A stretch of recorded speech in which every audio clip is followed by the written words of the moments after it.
Hey guys, this is Sonu Ahlawat. हर Sunday की तरह लेकर आ चुका हूं दी करंट अफेयर शो का एपिसोड नंबर 50। और आज कुछ स्पेशल भी है। क्या आज हमारी दी करंट अफेयर शो की गोल्डन जुबली है, क्योंकि आज हम दी करंट अफेयर शो का 50th एपिसोड करने जा रहे हैं। तो यार ऐसे ही प्यार दिखाते रहिए, ऐसे ही सपोर्ट दिखाते रहिए, लाइक करते रहिए, दोस्तों के साथ शेयर करते रहिए। तो चलिए फ्रेंड्स, आज के इस एपिसोड में हम लास्ट वीक यानी कि 26 सितंबर से लेकर 3 अक्टूबर तक के सभी मोस्ट इंपोर्टेंट, मोस्ट फिल्टर्ड, एकदम सिलेक्टेड करंट इवेंट्स को डिटेल के साथ डिस्कस करने वाले हैं। और आपको तो पता है, अब तक किसी भी एग्जाम में इससे बार करंट अफेयर का क्वेश्चन नहीं बना और ना ही आने वाले एग्जाम में बनेगा। तो इसलिए रेगुलर बेसिस पर बिल्कुल फोकस के साथ फॉलो करते रहिए। और आज के एपिसोड का पीडीएफ फाइल हिंदी और इंग्लिश दोनों ही लैंग्वेज में आपको वे टू सक्सेस के टेलीग्राम ग्रुप के अंदर मिल जाएगा, लिंक डिस्क्रिप्शन बॉक्स में। तो चलिए फ्रेंड्स, एक नोटबुक और एक पेन उठा लीजिए, क्योंकि आपको सभी इंपोर्टेंट टर्म्स नोट डाउन करते हुए चलनी है, तभी तो आपको ज्यादा बेनिफिट मिलेगा। तो चलिए फटाफट आज का first most important current event discuss करते हैं। मुकेश अंबानी लगातार 10वें साल देश के सबसे अमीर शख्स। फ्रेंड्स, हाल ही में इंडियाज मोस्ट रिचेस्ट पर्सन की एक लिस्ट जारी की गई है। लिस्ट किसके थ्रू जारी की गई, ये सबसे इंपॉर्टेंट है। नीचे देखिए, IIFL वेल्थ हुरुन इंडिया के थ्रू ये लिस्ट जारी की गई। अब ये क्या है, IIFL से आप सीधा सीधा समझ लीजिए, इंडिया वेल्थ मैनेजमेंट फर्म है ये। और दूसरा हुरुन इंडिया के बारे में आपको मैं पहले भी कई एपिसोड में बता चुका हूं। हुरुन इंडिया जो है, इसकी सिंपल डेफिनेशन ये देखिए, हुरुन एक India's most authoritative rich list and philanthropy list provider है। यानी कि रिचेस्ट पर्सन की लिस्ट तो प्रोवाइड करता ही है, साथ ही फिलैंथ्रोपी यानी कि जो सबसे बड़े दानवीर है। मैंने आपको एक एपिसोड में कवर कराया था कि दुनिया के जो सबसे बड़े दानवीर है अब तक के, वो जमशेदजी टाटा है। वो रिपोर्ट भी हुरुन इंडिया ने ही जारी की थी। तो समझ गए हुरुन है क्या। तो उन्होंने ये रिपोर्ट जारी की है। उनके अनुसार इंडिया के जो सबसे अमीर इंसान पाए गए हैं इस लिस्ट में, वो मुकेश अंबानी जी हैं। और लगातार 10वें साल मुकेश अंबानी जी टॉप पर बने हुए हैं। अब डेफिनेटली टॉप 10 के बारे में जानने की जिज्ञासा आपके माइंड में उठ रही होगी। तो चलिए आपको बता देता हूं कि टॉप 10 में कौन है। तो फ्रेंड्स, ये टॉप 10 की लिस्ट है, ठीक है। हुरुन इंडिया की ही ये लिस्ट है। आप हुरुन की वेबसाइट के ऊपर जाके देख सकते हो, आपको पूरी डिटेल मिल जाएगी। देखिए, Mukesh Ambani and family top पर है, जहां पर इनकी वेल्थ पाई गई है लगभग 7,18,000 करोड़ इनकी वेल्थ है। 9% की बढ़ोतरी हुई है। और साथ ही रिलायंस इंडस्ट्रीज इनकी कंपनी का नाम है। सेकंड नंबर पर गौतम अडानी एंड फैमिली आई है, जहां पर 5,05,900 इनकी 900 करोड़ इनकी वेल्थ है। लगभग 261% की बढ़ोतरी पाई गई है, ठीक है। मतलब स्पीड से अडानी ग्रुप बढ़ रहा है। इनकी कंपनी का नाम अडानी आपको बताया। नंबर थर्ड पर शिव नाडर एंड फैमिली आई है, जिसमें लगभग 2,36,600 करोड़ इनकी वेल्थ पाई गई है। 67% की बढ़ोतरी हुई है। HCL ये कंपनी है। नंबर 10 पर देख लेते हैं। नंबर 10 पर जय चौधरी है, जिसमें 1,21,600 करोड़ वेल्थ है। 85% बढ़ोतरी हुई है। और जी स्केलर इनकी कंपनी का नाम है। तो जो अडानी ब्रदर्स है दोनों ही, ठीक है, एक तो गौतम अडानी और एक विनोद शांतिलाल अडानी एंड फैमिली, ये टॉप 10 की लिस्ट में है। यानी कि 8वें नंबर पर विनोद शांतिलाल अडानी भी है, जिनकी लगभग 1,31,600 करोड़ वेल्थ पाई गई है। और बढ़ोतरी देखिए इसमें लगभग 212% की हुई है। तो ये भी अडानी ही इनकी कंपनी का नाम है। तो भाई ये टॉप 10 की लिस्ट है। 1 का नाम रखिए, सेकंड का नाम भी याद रखिए, ठीक है। ये इंपोर्टेंट एग्जाम में अक्सर पूछी जाती है। क्लियर है भाई, याद हो गया। हुरुन रिपोर्ट है ये, हुरुन इंडिया की ये रिपोर्ट है। नेक्स्ट है सेकंड इंपोर्टेंट करंट इवेंट। केंद्र सरकार का बड़ा फैसला, अब हर भारतीय के पास होगा डिजिटल हेल्थ आईडी कार्ड। एक टर्म नोट कर लीजिए, digital health ID card. Friends, अब तक आपके पास मोस्ट कॉमन आइडेंटिटी कार्ड क्या है, आधार कार्ड है सब लोग के पास। लेकिन अब से भारत के हर नागरिक के पास एक डिजिटल हेल्थ आईडी कार्ड भी होगा। यानी कि जो आपके स्वास्थ्य का सभी रिकॉर्ड उसके अंदर रहेगा, आपके स्वास्थ्य का सभी रिकॉर्ड वो प्रोवाइड कर सकता है। एक इस टाइप का ये कार्ड रहने वाला है, कुछ इस टाइप का रहेगा। यानी कि यहां पर आपकी डिटेल वगैरह सब कुछ रहेगी, एज वगैरह, नाम आपका, फुल नेम, जेंडर वगैरह, मोबाइल नंबर, साथ ही QR कोड भी रहेगा। यानी कि जिसे स्कैन करके आपकी हेल्थ की सारी डिटेल आपको मिल जाएगी। किस तरीके का रहेगा मैं आपको बताऊंगा। नरेंद्र मोदी जी ने 15 अगस्त 2020 को national digital health mission launch किया था। उसी के तहत ही लॉन्च किया जा रहा है। पहला चरण इसका लॉन्च हो चुका है, जिसमें लगभग 1 lakh health ID card distribute किए जाएंगे, यानी कि नागरिकों को दिए जाएंगे। इसके बेनिफिट क्या रहेंगे और ये क्या क्या करने वाला है, यहां पर देखिए। डिजिटल हेल्थ आईडी क्या है ये, इस डिजिटल हेल्थ आईडी में मरीज का नाम, पता, स्वास्थ्य संबंधी हर तरह की तकलीफ, जांच रिपोर्ट, दवा, एडमिशन, डिस्चार्ज, डॉक्टर से जुड़ी सभी जानकारी मौजूद रहेगी।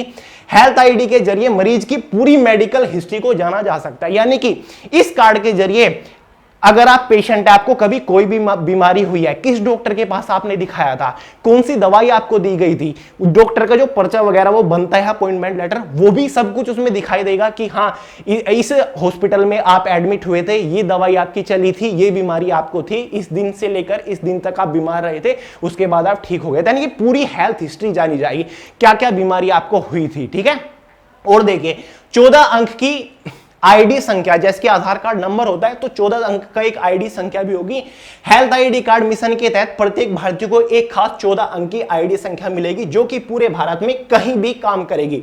इसमें प्रत्येक व्यक्ति का पूरा मेडिकल डेटा होगा, जैसे कि बताया। इससे अस्पताल, क्लिनिक और डॉक्टर्स को एक सेंट्रल सर्वे से लिंक के जरिए जोड़ा जाएगा, यानी आप देश के किसी भी कोने में रहें और कहीं भी जा सकते हैं, असुविधा किसे अपने आगे का इलाज करवा सकते हैं। इसके लिए इसमें अस्पताल, क्लिनिक और डॉक्टर भी रजिस्टर्ड होंगे, यानी कि किस डॉक्टर ने आपका इलाज किया और क्या बीमारी आपको है और क्या आपको प्रिस्क्राइब किया, यानी कि क्या दवाई आपकी लिखी, और आप कहीं घूमने चले गए, ठीक है, कंट्री में दूसरी जगह आप चले गए और वहां पर आपको अपनी बीमारी की दवाई चाहिए। अब दूसरे डॉक्टर को कैसे पता चलेगा कि उस डॉक्टर ने आपको क्या दवाई लिखी, तो इस कार्ड के जरिए उसको पता चल जाएगा कि आपकी बीमारी क्या है, आपकी बीमारी की स्टेज क्या है, उस डॉक्टर ने आपको क्या दवाई दी, तो आपको प्रॉपर एग्जैक्ट दवाई दे पाएगा वो डॉक्टर। तो इसका बेनिफिट ये भी होने वाला है, और कुछ बेनिफिट ये है, एक हेल्थ कार्ड में पूरी सेहत का रिकॉर्ड होगा, ठीक है, जांच के पर्चे सहजने में से मुक्ति, सब कुछ ऑनलाइन होगा।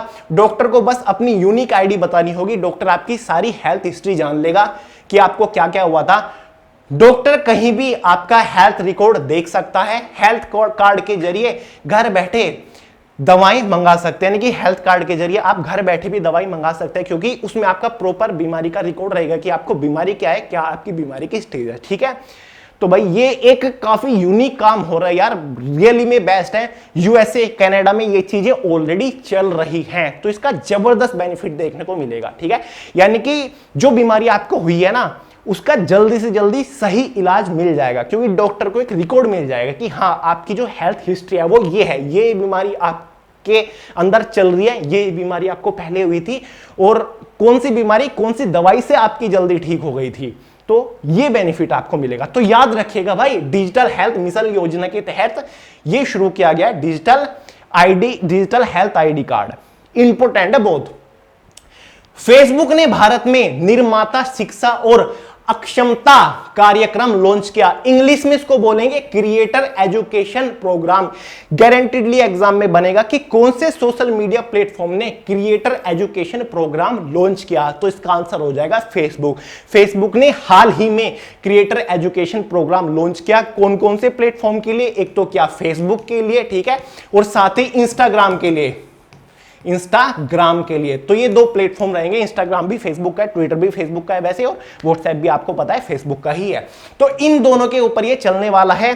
इसमें क्या होगा, यानी कि जो कंटेंट क्रिएटर हैं, ठीक है, जो कि इंस्टाग्राम के ऊपर रील वगैरह बनाते हैं, शॉर्ट्स वगैरह बनाते हैं, उनके लिए होने वाला है। यानी कि अब वो कंटेंट क्रिएट करके अच्छी खासी इनकम जनरेट कर सकते हैं। और इनकम कैसे जनरेट कर सकते हैं कंटेंट क्रिएट करके, यही सिखाया जाएगा इस क्रिएटर एजुकेशन प्रोग्राम के थ्रू।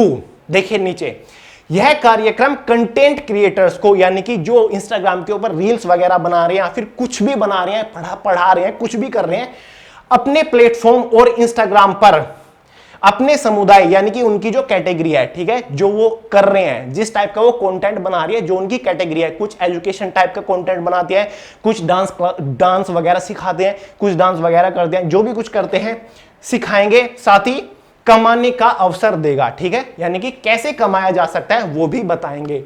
तो ये एक काफी बेस्ट है। तो सोशल मीडिया जबरदस्त तरीके से बढ़ रहा है, काफी सारे लोग अब इसकी तरफ जाएंगे। तो प्रॉपर क्लास चला करेंगे फेसबुक और इंस्टाग्राम से कैसे पैसे कमाए जाएं, ये डायरेक्टली फेसबुक ही बताएगा अब लोगों को। ठीक है, अब तो वैसे यूट्यूब पे वीडियो आप कोई भी बता रहे कि ऐसे जनरेट कर लीजिए, ऐसे स्पॉन्सरशिप पकड़िए, तो अब ये बताएंगे कि हाँ कैसे आप कमा सकते हो कंटेंट क्रिएट करके। तो क्या है, क्रिएटर एजुकेशन प्रोग्राम किस सोशल मीडिया ने लॉन्च किया? फेसबुक ने। नेक्स्ट है, जापान के पूर्व विदेशी मंत्री फूमियो किशिदा होंगे देश के अगले प्रधानमंत्री। आपको पता है जापान के प्रधानमंत्री बदलने वाले हैं, साथ ही शायद कल ही चेंज हो जाएंगे, ठीक है। 4 सितंबर को नए प्रधानमंत्री होने वाले हैं, यानी कि नए प्रधानमंत्री जापान के पद ग्रहण करने वाले हैं। उनका नाम क्या रहेगा? फूमियो, क्या नाम है? Fumio Kishida. भाई देख लीजिए, फूमियो किशिदा जापान के नए प्रधानमंत्री चुने गए हैं। लिख लीजिए, किस पार्टी से रिलेट करते हैं ये? लिबरल डेमोक्रेटिक पार्टी के नए नेता हैं ये, लिबरल डेमोक्रेटिक पार्टी के नए नेता। अगर ये पूछ लिया जाए कि इन्होंने किसकी जगह ली, पहले जापान के प्रधानमंत्री कौन थे, ये आप स्क्रीन पर देख रहे हैं, प्रधानमंत्री योशिहिदे सुगा फिलहाल जापान के प्रधानमंत्री है, लेकिन कल 4 सितंबर के बाद जापान के नए प्रधानमंत्री पद ग्रहण कर लेंगे, फूमियो किशिदा। तो याद कर लीजिए, नोट कर लीजिए, क्वेश्चन बनेगा हाल ही में जापान के नए प्रधानमंत्री कौन बने? फूमियो किशिदा बने, लिबरल डेमोक्रेटिक पार्टी से बिलोंग करते हैं, और लगभग सितंबर 2020 में नए प्रधानमंत्री योशिहिदे सुगा बने थे, और 1 साल बाद ये अपना पद छोड़ रहे हैं और नए प्रधानमंत्री आ रहे हैं। नेक्स्ट है पीएम पोषण स्कीम, पूरा नाम है प्रधानमंत्री पोषण योजना। अब इस नाम से जानी जाएगी मिड डे मील योजना। मिड डे मील योजना के बारे में सब लोग जानते होंगे, क्योंकि 1995 से लगभग मिड डे मील योजना चली आ रही है, यानी कि जितने भी गवर्नमेंट स्कूल है, जितने भी प्राइमरी स्कूल हैं, उनके अंदर बच्चों को पोषण आहार प्रदान करने, कम से कम एक टाइम का पोषण आहार गवर्नमेंट प्रदान करती है, ठीक है। तो ये मिड डे मील योजना है, लेकिन अब फाइनली 29 सितंबर से मिड डे मील योजना का नाम बदल दिया गया है और ये प्रधानमंत्री पोषण योजना हो गई है, और साथ ही इसका थोड़ा सा पर्पज भी बदला गया है, यानी कि इसमें कुछ और भी ऐड किया गया है। साथ ही इसमें एक और चीज ऐड की गई है जिसका नाम है तिथि भोजन, ठीक है, तिथि भोजन। इससे क्या होगा, यानी कि जितने भी गवर्नमेंट प्राइमरी स्कूल है उसके आसपास रहने वाले लोग, उसके आसपास रहने वाले परिवार किसी स्पेशल ओकेजन पर, किसी खास मौके पर, त्योहार पर स्कूल के बच्चों को खास भोजन प्रदान कर पाएंगे, ठीक है, खास भोजन दे पाएंगे, प्रोवाइड कर पाएंगे। ये सुविधा दे दी है गवर्नमेंट ने, ठीक है। अब तक ये रोक थी इसके ऊपर, ठीक है, कि कोई ऐसा नहीं कर सकता, लेकिन अब फाइनली ऐसा कर सकता है। अगर कोई खास त्योहार है, जैसे कि कल 2 अक्टूबर था, तो इस खास पर्व पर जितने प्राइमरी स्कूल है, आसपास के लोग, आसपास के परिवार स्कूल में कोई खास भोजन प्रोवाइड कर सकते हैं, बच्चों को भोजन करा सकते हैं, पोषक आहार प्रदान कर सकते हैं। तो तिथि भोजन की शुरुआत की गई है, ठीक है। लगभग देखिए 11 करोड़ जो बच्चे हैं पढ़ रहे हैं, लगभग 11 लाख प्राइमरी स्कूल में, तो इतने सारे बच्चे, लगभग 11 करोड़ बच्चे प्रधानमंत्री पोषण स्कीम का लाभ उठा रहे हैं। तो याद रखिएगा, मिड डे मील जो योजना थी उसका नाम हो गया प्रधानमंत्री पोषण योजना या फिर पीएम पोषण योजना। नेक्स्ट है इंपोर्टेंट दिवस आ गया। आपको तो पता है दी करंट अफेयर शो का फॉर्मेट, जितने भी उस वीक में इंपोर्टेंट दिवस बने हो, महत्वपूर्ण दिवस बने हो, विद थीम मैं आपके कवर कराता हूं, क्योंकि एग्जाम में गारंटीडली क्वेश्चन बनते हैं। 29 सितंबर को विश्व भर में विश्व हृदय दिवस, जिसको इंग्लिश में बोलते हैं वर्ल्ड हार्ट डे, मनाया गया, और हर साल मनाया जाता है world heart day. World heart day क्यों मनाया जाता है? विश्व हृदय दिवस मनाने का पर्पस यह है लोगों को अवेयर करना, लोगों को हृदय से जुड़ी बीमारियों को लेकर अवेयर करना, हृदय से जुड़ी बीमारियों की रोकथाम को लेकर लोगों को बढ़ावा देना, ठीक है, ज्यादा से ज्यादा जानकारी प्रोवाइड करना, क्योंकि 25 साल से लेकर 60 साल तक के उम्र के लोगों में हृदय से जुड़ी बीमारी बहुत ज्यादा देखी जा रही है। जो आजकल दुनिया भर में सबसे ज्यादा मौतें हो रही हैं वो हृदय से जुड़ी बीमारियों के कारण ही हो रही हैं। तो लोगों के अंदर अवेयरनेस फैलाने के लिए, हृदय से जुड़ी बीमारियों के बारे में जानकारी देने के लिए, अपने हृदय को किस तरीके से स्वस्थ रखा जा सकता है, इसलिए हर साल 29 सितंबर को वर्ल्ड हार्ट डे के रूप में मनाया जाता है। सन 2000 से ये मनाना शुरू हुआ था। पहले क्या होता था, हर साल के सितंबर के आखिरी रविवार को यह दिवस मनाया जाता था। उसके बाद फाइनली ये 29 सितंबर को हर साल मनाया जाने लगा। हर साल इसका एक यूनिक थीम होता है। इस बार क्या थीम था? Use heart to connect. Use heart to connect, note down करिए, यूज हार्ट टू कनेक्ट इस बार वर्ल्ड हार्ट डे का थीम था। 29 सितंबर को मनाया जाता है। नेक्स्ट है 27 सितंबर को विश्व पर्यटन दिवस मनाया जाता है। फ्रेंड्स, हर साल 27 सितंबर को वर्ल्ड टूरिज्म डे मनाया जाता है। अब ये दिन मनाने का पर्पस क्या है, इसका उद्देश्य क्या है?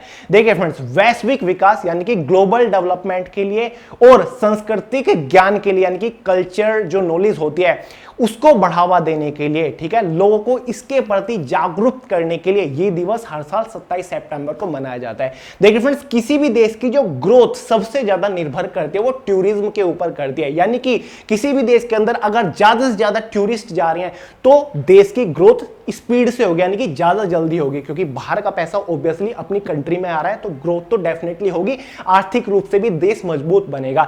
तो इसीलिए अपने देश के अंदर यानी कि टूरिज्म को अट्रैक्ट किया जाता है, ठीक है, इस दिन को इसलिए मनाया जाता है ताकि ज्यादा से ज्यादा टूरिस्ट हमारे देश में आ सके, हमारी देश की जो संस्कृति है उसके बारे में जान सके।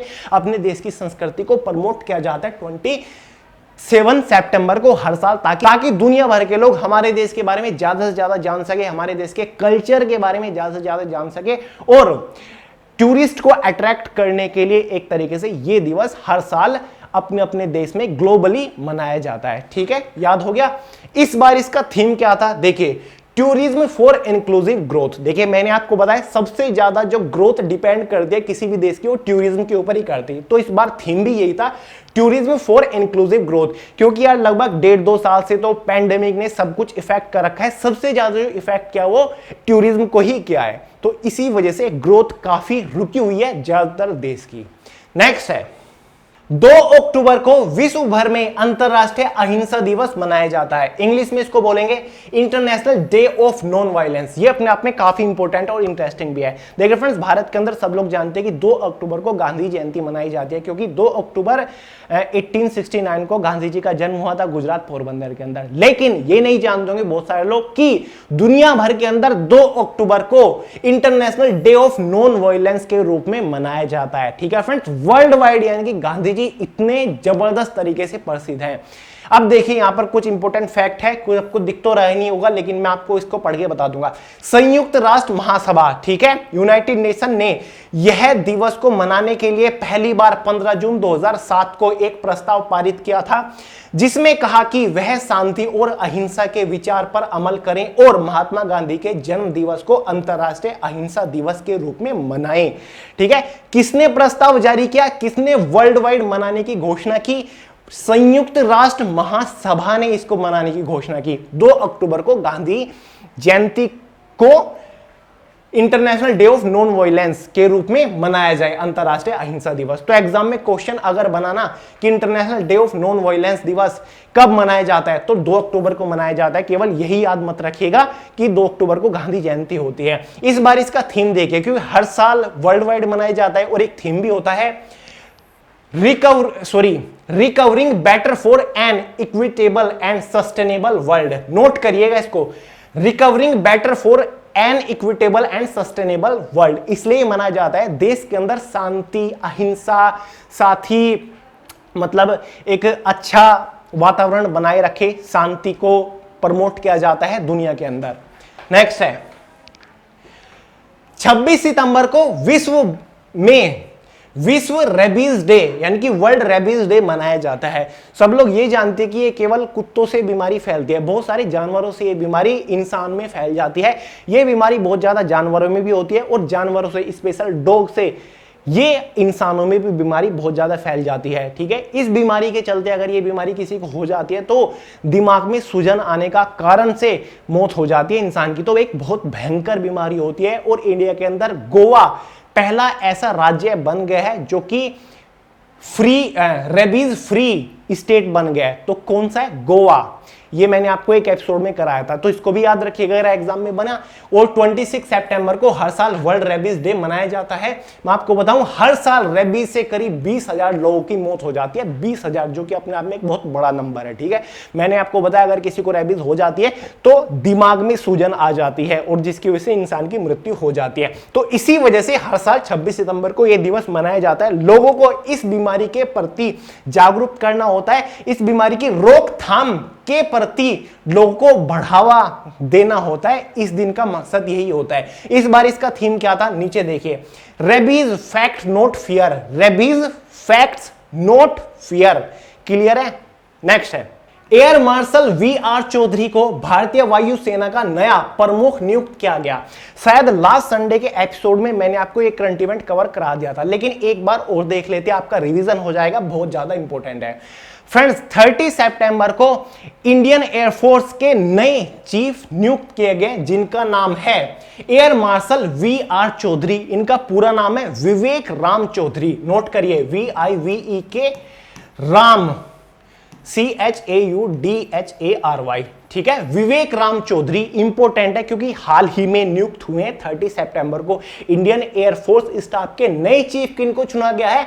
विवेक राम चौधरी। शॉर्ट में इनका नाम है वी.आर. चौधरी। स्क्रीन के ऊपर आप देख रहे हो, इंडियन एयरफोर्स के। क्लियर है? साथ साथ भाई इंडियन नेवी और आर्मी के भी देख लेते हैं। Chief of army staff, chief of army staff कौन है? स्क्रीन के ऊपर आप देख रहे हैं, इनका नाम है जनरल मनोज मुकुंद नरवाने।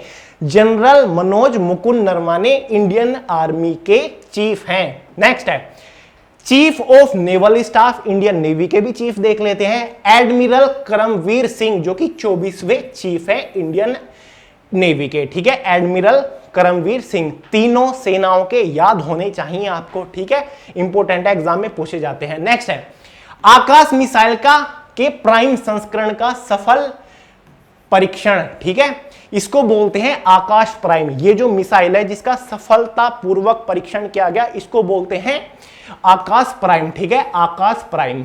ये आकाश जो मिसाइल है ना, उसी का ही नया वर्जन है जिसको नाम दिया गया आकाश प्राइम। एग्जाम में जब क्वेश्चन बनेगा वो आकाश प्राइम के नाम से बनेगा। ठीक है, तो हाल ही में इसका सफल परीक्षण कहां पर किया गया? उड़ीसा के अंदर किया गया, जो चांदीपुर में स्थित इंटीग्रेटेड टेस्ट रेंज है। ठीक है, वहां पर 27 सितंबर 2021 की शाम 4:30 बजे ये मिसाइल दागी गई और सफलतापूर्वक इसने अपने टारगेट को हिट किया। ये जो आकाश प्राइम मिसाइल है, ये धरती से हवा में वार करने वाली एक मिसाइल है, यानी कि जो फाइटर जेट होते हैं दुश्मनों को धरती से ये उनको उड़ा सकते हैं। इसमें काफी अच्छा नेविगेशन सिस्टम भी लगाया हुआ है। इसकी पोजीशनिंग को भी चेंज किया जा सकता है टाइम रहते, यानी कि जब तक ये अपने टारगेट को हिट नहीं करती। तो भाई इसका सफल परीक्षण हो चुके उड़ीसा के अंदर। धरती से हवा में वार करने वाली ये एक आकाश प्राइम मिसाइल है, जो कि मेड इन इंडिया। DRDO ने अपना जो हैदराबाद में DRDO का सेंटर है, वहां पर DRDO ने इसको बनाया। तो कंप्लीटली मेक इन इंडिया के तहत ये बनी है। नेक्स्ट है CAF वर्ल्ड गिविंग इंडेक्स 2021 में टॉप 20 में भारत को 14वां स्थान मिला, यानी कि India 14th most charitable country बन गई है वर्ल्ड के अंदर। CAF का मतलब क्या है? फुल फॉर्म देखिए इसकी, चैरिटीज एड फाउंडेशन इसकी फुल फॉर्म होती है। तो पूरा हो गया ये CAF वर्ल्ड गिविंग इंडेक्स, यानी कि ये एक इंडेक्स वर्ल्ड वाइड जारी किया जाता है, देशों के ऊपर सर्वे किया जाता है हर साल की किस देश में सबसे ज्यादा चैरिटीज हुई है, किस देश में के लोगों ने सबसे ज्यादा स्ट्रेंजर की मदद की, यानी कि एक अजनबी इंसान की मदद की है। तो इस मदद करने में, ठीक है, इस बार 2021 की रिपोर्ट के अकॉर्डिंग भारत 14वें स्थान पर है, यानी कि 14th मोस्ट चैरिटेबल कंट्री बन गई है। नंबर याद रखिएगा, 14, 14वीं रैंक भारत को मिली है। इसमें क्या हुआ है, यानी कि भारत के लगभग 61% लोगों ने हेल्प की है एक स्ट्रेंजर की। ठीक है, यानी कि जिस इंसान को नहीं जानते थे, यानी कि पैंडेमिक में बहुत सारे लोगों ने एक दूसरे की मदद की है। भले उस इंसान को पर्सनली नहीं जानता, लेकिन फिर भी 61% लोगों ने अजनबी इंसानों की मदद की है। समझ गए? साथ ही 36% ने मनी डोनेट किया है। ठीक है, पैसे डोनेट किया मदद करने के लिए 36% लोगों ने। तो याद रखिएगा भारत को कौन सी रैंक मिली है, 14th रैंक मिली है। CAF वर्ल्ड गिविंग इंडेक्स है। गिविंग का मतलब आप समझते ही हो, तो समझ जाइएगा यहां पर चैरिटी की बात हो रही है, मदद करने की बात हो रही है। नेक्स्ट है, नासा ने लॉन्च किया लैंडसैट 9 उपग्रह। ये बहुत इंपॉर्टेंट है, आपको डिटेल से समझाने की कोशिश करूंगा। नासा ने लॉन्च किया लैंडसैट 9 उपग्रह। ये देखिए यही है, इसी का नाम है लैंडसैट 9 उपग्रह, जो कि नासा ने लॉन्च कर दिया है। इसके तहत होगा क्या, डिटेल से समझिए। प्रॉपर मैंने डिटेलिंग लिखी हुई है, वरना आपको समझ नहीं आएगा। ध्यान से समझिएगा, नासा का लैंडसैट 9 उपग्रह अपने साथ ही लैंडसैट 8 के साथ, यानी कि लैंडसैट 8 ऑलरेडी नासा लॉन्च कर चुका है। अभी जो लॉन्च किया लैंडसैट 9 उपग्रह लॉन्च किया है। तो लैंडसैट 8 के साथ मिलकर हर 8 दिन में पूरी पृथ्वी की तस्वीर लेकर हमारे ग्रह की सतह पर निगरानी रखेगा। एक तरीके से पृथ्वी की सतह की निगरानी रखने वाला है लैंडसैट 9। इस समय पृथ्वी जलवायु परिवर्तन यानी कि क्लाइमेट चेंज के खतरनाक दुष्प्रभावों को झेल रही है। अंतरिक्ष से अवलोकन विकास का एक बेहतर दृश्य खोजने में मदद कर सकता है। दूसरा इंपॉर्टेंट पॉइंट, सैटेलाइट इन 8 दिनों तक हर 99 मिनट में पृथ्वी का एक चक्कर और हर दिन में 14 चक्कर लगाकर ग्रह की तस्वीरें जमा करेंगे। साथ ही ये तस्वीरें उस आंकड़ा समूह में जोड़ दी जाएंगी जो लोगों के लिए 50 साल से मुफ्त में उपलब्ध है। यानी कि हर एक नॉर्मल इंसान इन तस्वीर को देख पाएगा, ठीक है, पृथ्वी की सतह के बारे में जान पाएगा कि क्या चेंज हो रहे हैं, क्या क्या होने वाला है, ठीक है, और क्या चेंजिंग आ रही है। यानी कि एक तरीके से निगरानी रखेगा। एक तरीके से घर के बाहर CCTV कैमरे हम लगा देते हैं ताकि हमारे घर की निगरानी रखी जा सके कि बाहर क्या हो रहा है, क्या चेंजेस हो रहा है, कौन हमारी बाइक उठा के ले जाने की कोशिश कर रहा है। तो इसी तरीके से जो लैंडसैट, जो सैटेलाइट इन्होंने लॉन्च किया नासा वालों ने, ये पृथ्वी की सतह की निगरानी रखेगा कि किस तरीके से वायु परिवर्तन हो रहा है, क्या क्या नुकसान हो सकता है इस वजह से, फसल को क्या नुकसान हो सकता है। किसानों की बहुत ही बेहतर मदद करने वाला है। उनको पता चल जाएगा कि हाँ क्या नुकसान होगा, किस तरीके से वायु में परिवर्तन आने वाला है, जलवायु परिवर्तन होगा, कब कैसे बारिश कैसे होगी। तो इस बारे में सारी जानकारी मिलेगी और इन तस्वीरों को एक नॉर्मल इंसान भी देख सकता है, यानी कि फ्री में अवेलेबल रहने वाली है। नासा का कहना है कि इस माध्यम विभेदन तस्वीरों की अक्षमताएं शोधकर्ताओं का मानवीय गतिविधियों के संकेत की पहचान करने और इनके पृथ्वी पर प्रभाव को जानने में मदद करेगी, जो कि मैंने आपको बताया ये पूरा सिस्टम रहने वाला है, ठीक है। तो याद रखिएगा, हर 99 मिनट में पृथ्वी का चक्कर लगाएंगे ये, ठीक है, और 14 चक्कर एक दिन में पूरा करेगी सैटेलाइट। हर दिन 14 चक्कर, यार ये अपने आप में बड़ा है, बहुत स्पीड है। स्पीड देखिए, एक दिन में 14 चक्कर लगा रहा है ये लैंडसैट 9। टाटा सन्स ने जीती एयर इंडिया की बोली, फिर टाटा की होगी एयर इंडिया। एयर इंडिया के बारे में आप जानते हैं, एयर इंडिया फिलहाल एक गवर्नमेंट एयर कंपनी है। पहले ये प्राइवेट ही थी, 1932 में टाटा ने ही इसको शुरू किया था, लेकिन उसके बाद ये गवर्नमेंट हो गई और अब हालत कुछ ऐसी है कि गवर्नमेंट पे ये चल नहीं पा रही है और भयंकर कर्जे में एयर इंडिया डूबी हुई है। जिसके बाद एयर इंडिया की बोली लगी थी अगर कोई इसको खरीदना चाहे तो इसको खरीद सकता है, अपना कंट्रोल उसके ऊपर ले सकता है। दोबारा प्राइवेट करने की कोशिश कर रही है गवर्नमेंट और फाइनली इसकी बोली लगी और बोली जो सबसे ज्यादा लगाई है वो टाटा सन्स ने लगाई है, यानी कि फिर से एयर इंडिया टाटा के कंट्रोल में आने वाली है। नीचे देखिए कुछ इंपॉर्टेंट टर्म है। टाटा ने साल 1932 में टाटा एयर सर्विसेज शुरू की, ठीक है, यानी कि इसका जो पहले नाम था वो टाटा एयर सर्विसेज था। जब ये प्राइवेट थी, टाटा के कंट्रोल में थी। जो बाद में टाटा एयरलाइंस हुई, बाद में उसको टाटा एयरलाइंस बना दिया गया और 29 जुलाई 1946 को यह पब्लिक लिमिटेड कंपनी हो गई। सरकार ने 1953 में टाटा एयरलाइंस का अधिग्रहण कर लिया, यानी कि 1953 में इंडिया गवर्नमेंट ने टाटा एयरलाइंस का अधिग्रहण कर लिया, अपने कंट्रोल में ले लिया और इसका नाम बदलकर एयर इंडिया हो गया, यानी कि एक सरकारी कंपनी बन गई, ठीक है। यह सरकारी कंपनी बन गई। अब एक बार फिर टाटा ग्रुप की टाटा सन्स ने इस एयरलाइंस में दिलचस्पी दिखाई है, यानी कि फिर से टाटा सन्स एयरलाइंस को, एयर इंडिया को खरीद रहा है, एयर इंडिया को कंट्रोल में ले रहा है, यानी कि ये कंप्लीटली प्राइवेट होने वाली है क्योंकि कर्ज इतना हो गया है, गवर्नमेंट इसको प्रॉपर नहीं चला पा रही है। क्लियर है। तो जल्दी ही इसके बारे में और अपडेट आएंगे। मैं आपको बताऊंगा कि फाइनली टाटा सन्स के हाथ में आई है या फिर नहीं है। वैसे तो आएगी क्योंकि बोली जीत चुका है और गवर्नमेंट के मतलब जो उड्डयन मिनिस्ट्री है उन्होंने भी प्रस्ताव इसके ऊपर जारी कर दिया और मंजूरी दे दिया कि हाँ प्राइवेट कंपनीज का अधिग्रहण कर सकती है। नेक्स्ट है, लास्ट है शायद आज का। केंद्र सरकार ने अरुणाचल प्रदेश के 3 जिलों को अशांत घोषित किया। ऐसे क्वेश्चन एग्जाम में अक्सर पूछे जाते हैं और थोड़ा घुमा फिरा के पूछ लिया जाता है कि हाल ही में कौन से राज्य के 3 जिलों को अशांत घोषित किया केंद्र सरकार ने।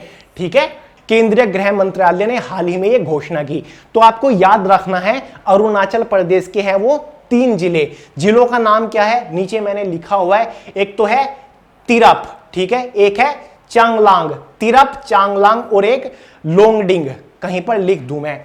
एक तो है भाई तिरप, डिस्ट्रिक्ट है ये अरुणाचल प्रदेश की, एक है चांगलांग और तीसरा है लोंगडिंग। ये 3 जिले हैं अरुणाचल प्रदेश को जिनको अशांत घोषित किया है सेंट्रल गवर्नमेंट ने, यानी कि मिनिस्ट्री ऑफ होम अफेयर ने।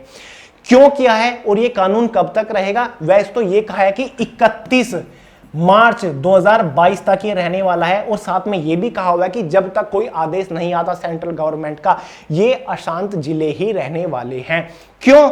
क्योंकि उग्रवादी गतिविधियां, ये देखिए यहां उग्रवादी गतिविधियों और कानून व्यवस्था की समीक्षा करने के बाद यह फैसला लिया है, क्योंकि बहुत ज्यादा उग्रवादी गतिविधियां पाई गई थी। ठीक है, इसलिए यहां पर अशांत किया गया और फोर्सेस वगैरह यहां पर भी तैनात की गई, जैसे कि सीआरपीएफ या फिर जो आईटीबीपी वगैरह फोर्सेस उस साइड में होती है उनको तैनात किया गया ताकि यहां पर शांति बनाई रखी जाए। अरुणाचल प्रदेश यार बहुत बढ़िया हिल स्टेशन है। जो लोग अरुणाचल प्रदेश से बिलोंग करते कमेंट करके जरूर बताइएगा और आप बताइए जो आउट ऑफ अरुणाचल प्रदेश है क्या वो गए हैं, क्योंकि यार रियली में एक बहुत ही बढ़िया हिल स्टेशन के रूप में हम डिफाइन कर सकते हैं अरुणाचल प्रदेश को। तो यार मेरे तो बड़ा मजा आता है। तो अरुणाचल प्रदेश के बारे में आपको पता ही होगा, राजधानी अरुणाचल प्रदेश की ईटानगर है और साथ ही अरुणाचल प्रदेश के सीएम कौन है? पेमा खांडू है, शायद क्या, हाँ पेमा खांडू, KHANDU, ये सीएम है। क्योंकि मैंने आपको कल परसों ही तो वीडियो प्रोवाइड की थी स्पेशल करंट अफेयर की, जिसमें मैंने आपको सभी important topic wise current affair cover कराए। तो उसी में मैंने आपको सभी स्टेट के सीएम और गवर्नर भी कवर कराए थे। तो मेरे तो याद है, आई होप आपके भी याद होगा। पेमा खांडू अरुणाचल प्रदेश के सीएम है और ईटानगर राजधानी है। क्लियर है? तो भाई ये था आज का last important current event. I hope आपने एंजॉय किया होगा और नोट डाउन भी किया होगा, क्योंकि मैं आपसे उम्मीद करता हूँ कि भाई नोट डाउन करते हुए चला करें। यार नोट्स बनाने का बहुत फायदा होता है, रिटेंशन पावर बढ़ती है, चीजें आपकी याद रह जाती है, माइंड में रह जाती है। पीडीएफ आपको वे टू सक्सेस के टेलीग्राम ग्रुप के ऊपर मिल जाएगा। टेलीग्राम के ऊपर सर्च करिए वे टू सक्सेस, वहां पर ग्रुप को ज्वाइन करिए या फिर लिंक डिस्क्रिप्शन बॉक्स में उसके थ्रू करिए। साथ ही इंस्टाग्राम के ऊपर भी फॉलो कर लीजिए, सोनू अहलावत के नाम से मिल जाऊंगा, लास्ट में डबल टी है।